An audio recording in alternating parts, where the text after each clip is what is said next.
Oi, gente. Eu vou falar sobre o governador do Rio Grande do Sul, Eduardo Leite, o fato de ele ter se assumido gay, e a governadora do Rio Grande do Norte, Fátima Bezerra, e como opostos, polos opostos nessa questão LGBTQ, porque mostram duas abordagens completamente diferentes de se lidar com a homoafetividade. A Fátima Bezerra como alguém do movimento social, alguém que fez uma gestão ligada aos movimentos sociais e que articula a luta do movimento gay com a luta feminista, com a luta contra o racismo e com a luta da classe trabalhadora, e o Eduardo Leite, que apenas assume uma postura individual e que não articula essas lutas em sua trajetória como governador do Rio Grande do Sul.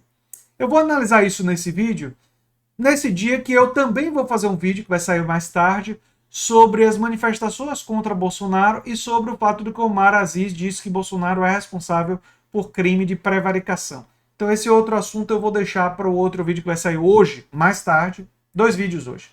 Mas vamos falar sobre o Eduardo Leite. Primeiro percebam que a Fátima Bezerra, que foi eleita antes do Eduardo Leite, assumidamente lésbica, membro, portanto, da comunidade LGBTQ, não teve essa cobertura que a Globo deu ao Eduardo Leite. Por que será? Bem, os motivos são óbvios. Porque a Fátima Bezerra é uma pessoa que é representante do movimento social. É uma pessoa que defende uma agenda do ponto de vista econômico que não representa os interesses da elite liberal. O Eduardo Leite é justamente o, o tipo, digamos assim, de homoafetivo que a elite gosta, que representa seus ideais do ponto de vista socioeconômico, que defende uma reforma previdenciária ainda mais dura do que aquela que já foi aprovada durante o governo Bolsonaro, não é? Que consegue ser, diferentemente de Bolsonaro, educado, civilizado, gentil, mas que, na prática, do ponto de vista econômico, representa os interesses da elite oligárquica e representa os interesses das grandes corporações empresariais do Brasil. Em outras palavras, representa os interesses, por exemplo, da Rede Globo de televisão.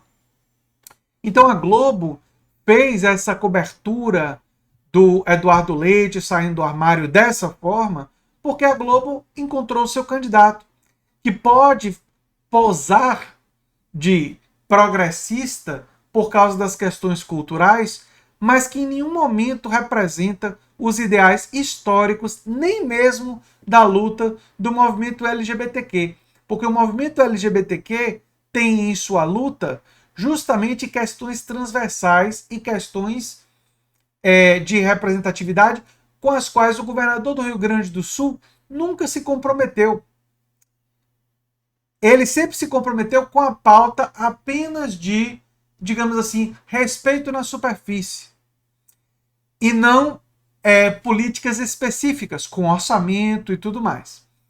Esse tipo de postura é exatamente a postura que agrada os setores liberais. Ora, a postura de esquerda, influenciada por pessoas como Ernesto Laclau e Chantal Mouffe, que eu analisei em meu curso recente sobre Marx, fala justamente de uma postura completamente diferente. Mouffe e Laclau defendem a ideia que é absorvida por boa parte da esquerda, não só no Brasil, mas em outros países, da construção de nexos discursivos entre as lutas da comunidade LGBTQ, as lutas do movimento ambientalista, as lutas do movimento feminista, as lutas do movimento contra o racismo, as lutas da classe trabalhadora, as lutas por uma sociedade mais democrática, de mais poder da classe trabalhadora, as lutas dos sindicatos, as lutas desses diversos segmentos unificadas por nexos discursivos que vão trabalhar com pautas universais.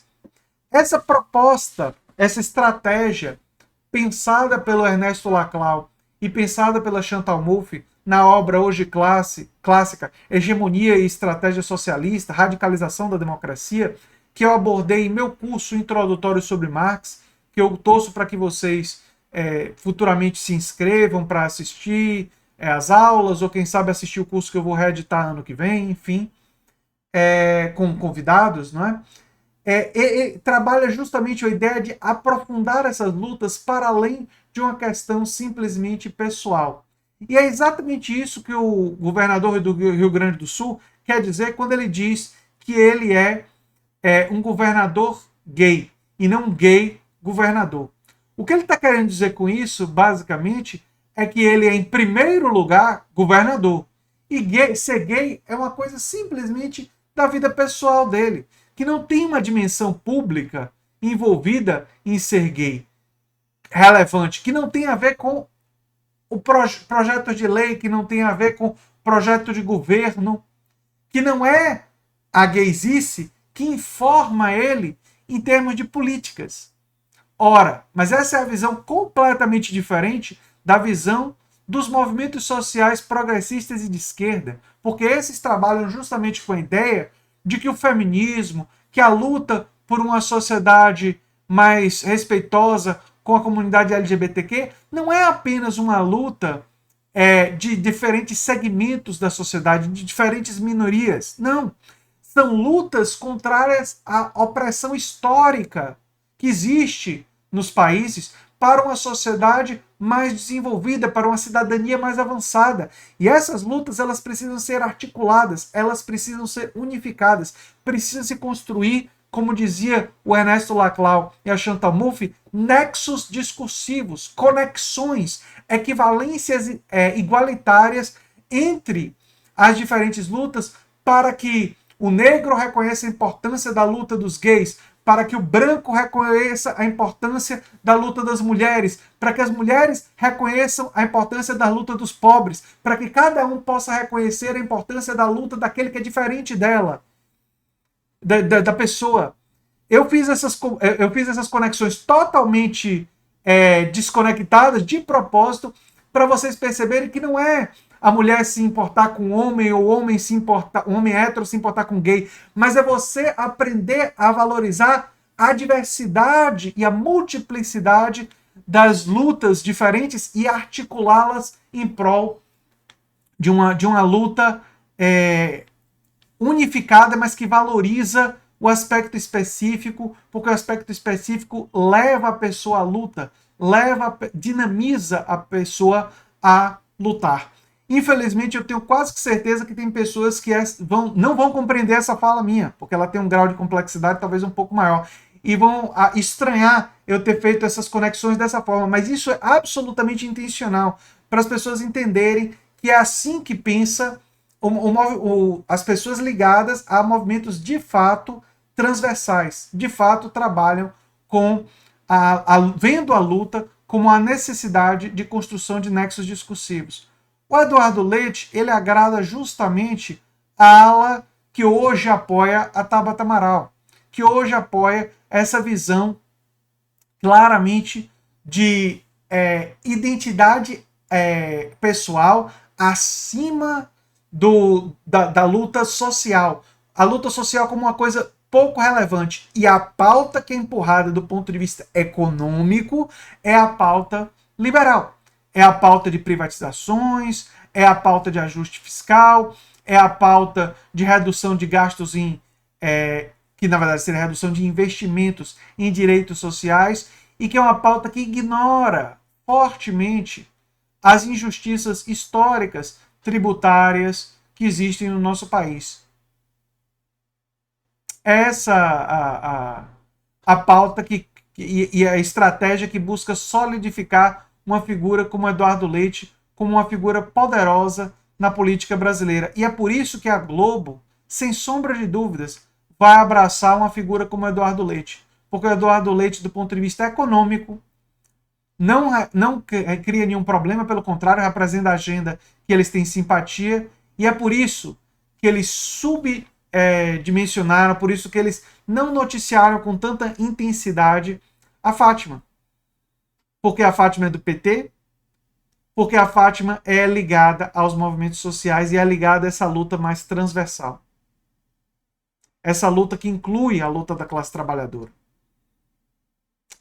Enfim, espero que tenha ficado clara esse jogo de política e de identidades. E não é a primeira vez que a direita liberal faz uso desse jogo.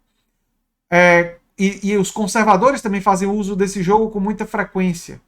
George W. Bush indicou Clarence Thomas, juiz negro, à Suprema Corte dos Estados Unidos. Um juiz extremamente conservador, mas que era negro, que é negro.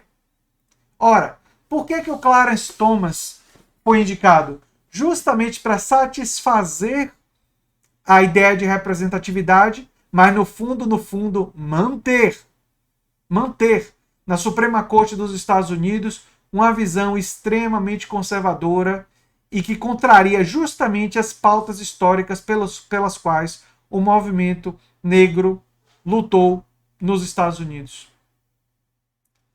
Percebam que ele foi um agente colocado dentro do Supremo Tribunal Federal para criar a confusão, para dificultar a luta da esquerda, para dizer, vocês não querem tanta representação? Bem, ele é negro.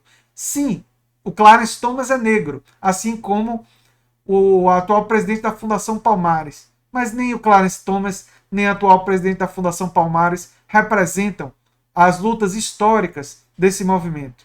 E o Eduardo Leite, de forma semelhante, não representa as lutas históricas do movimento LGBTQ. É bom que ele tenha saído do armário? Eu fico feliz por ele do ponto de vista pessoal? Sim. E quero que ele seja feliz como cidadão, indivíduo, e não desejo nada de mal para ele? Sim. Mas eu quero que ele chegue ao poder? Eu quero que ele ascenda a postos de influenciar políticas públicas? Não. Jamais. Uma pessoa como eu, que lutarei no lado completamente oposto na economia do Eduardo Leite, e por motivos muito claros, simples e fáceis de explicar. E alguns deles eu anunciei e deixei claros nesse vídeo. E eu espero que essa clareza contamine também outras pessoas do campo progressista para que possam entender em que termos estamos travando essas batalhas. Era isso que eu tinha para dizer sobre esse assunto. Eu sou André Teixeira Jacobino, canal Nova Máquina do Tempo, e a gente se vê em breve em um outro vídeo. Tchau, tchau, gente.